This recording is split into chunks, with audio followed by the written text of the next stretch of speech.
Hello everyone, welcome back to my channel again, Mary Apollo. It's a channel for storytelling, leadership coaching, and also career advice. So in today's topic, especially for the youth, I'm going to talk about the SDG, the Sustainable Development Goal, the 17th Sustainable Development Goal by the United Nations, which was launched in 2015. And then going back to that, before that, we have the Millennial Development Goals, which was in 2000. So it came with this amazing 17 Sustainable Development Goals, and 197 countries that have a membership of the United Nations have signed to it. So when they sign for it, that require from each country, they have to implement this agenda in their policy, in the organization, and in the institution on these specific countries. It is a must.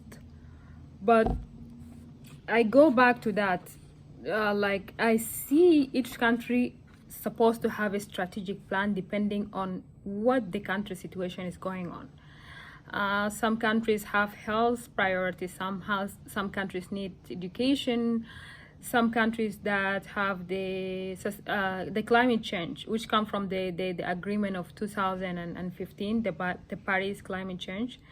And also I think it's a priority, and it's different from country to another when it comes to the implementation, or each country can start adopting it and implement it according to their priority. But unfortunately, the speech of the General Assembly, Antonio Guterres, this year, 2021, about the SDG, he said that millions of people have lost their life before the year of COVID-19, and there was economic challenges. A lot of countries went through it. Also, the climate change. There was a lot of also humanitarian disaster, floods. A lot of people lost their life because of natural disasters. Here is the important question that what bring me to do this episode today.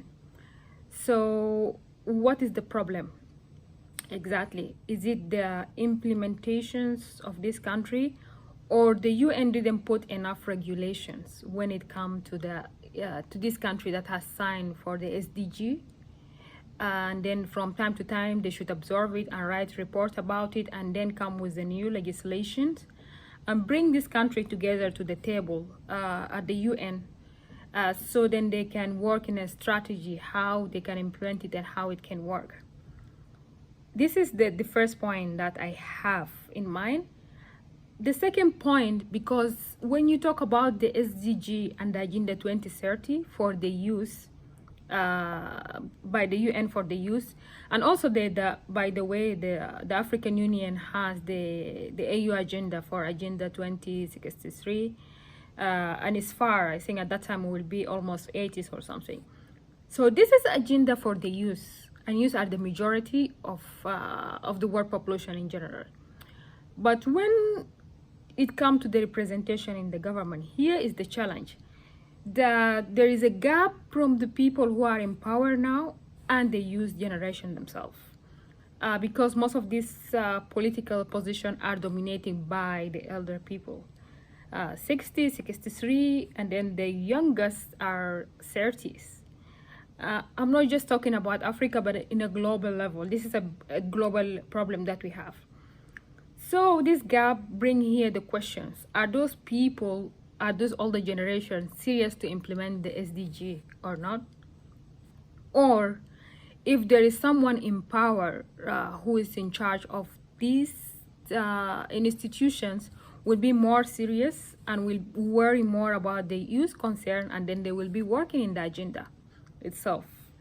So there is two ways here to solve this problem: either by the intergenerational dialogue, and this is a conversation have been for a while, with an initiative that came by the young politicians globally and in the continent themselves. They are the one, especially the ones who are in power now. There is a lot of many youth now. They are in Ministry of Youth positions, environment, different. I see that in a lot of countries are working in a progressive way to bring a lot of young leaders in power. So the initiative of intergenerational dialogue. We should sit with those elder people who are in this government seat there. They have been there also for a long time. And tell them this is our need, this is what we need to do. Let us come with a solution and see what we can do, what we can achieve. Because as a country, you have signed this document and you're supposed to implement it so that the benefit can come for all the youth population by the 2030. And then from there we can see how we can work on that.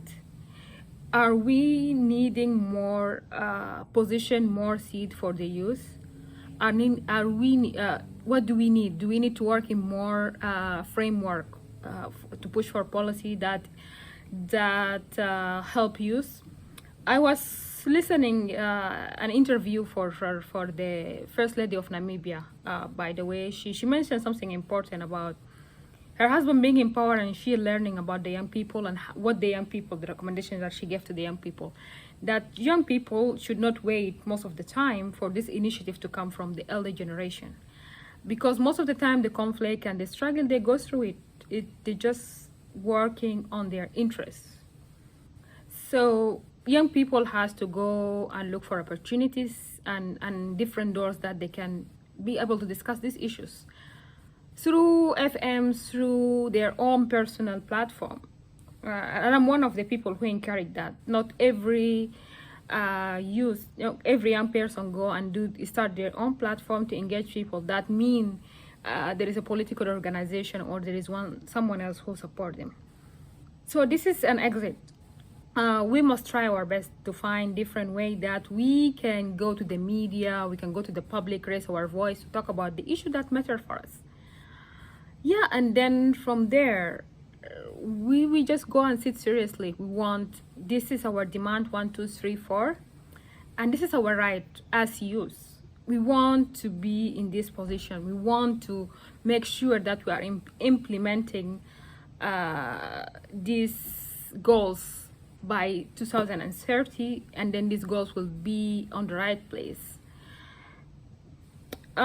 I don't think it's possible. I think it also can be done before 2030. Let us don't make a negative assumes and push everything back, because the dialogue that we have now is mismanagement from the people in power itself. And I think every politician is responsible on that, and also every youth, every young person, woman and man are also responsible on that. Because when it comes to the SDG agenda, the articles itself and the report by the UN, it talk about all the people, and then people from the two different genders, men and women. So that's mean everyone in that framework has to see themselves there.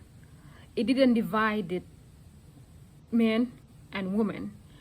And it's still also some of the challenges that we have up to 2021 now, as the report said, is the issue of the inequality. We still have a challenge of inequality, insufficient funds, a lot of fun and a lot of resources that have been misused and misimplemented in different countries that they're supposed to be focusing on, but they took that money for some areas that they see it is important to be there.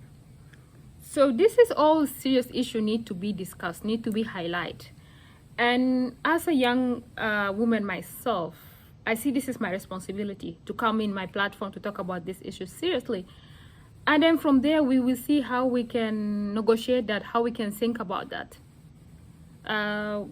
Send me your thought, what you think about it. What is your perspective on that? Because I know that many people may disagree with me and they have different ways of solving the problem. But it doesn't matter. The problem is that we have to talk about it. We have to come with solution and discuss the root cause of the problem. I'm going to see you in a different episode. Subscribe and don't go back and see I'm going to talk next time about something different. Bye. Thank you for watching.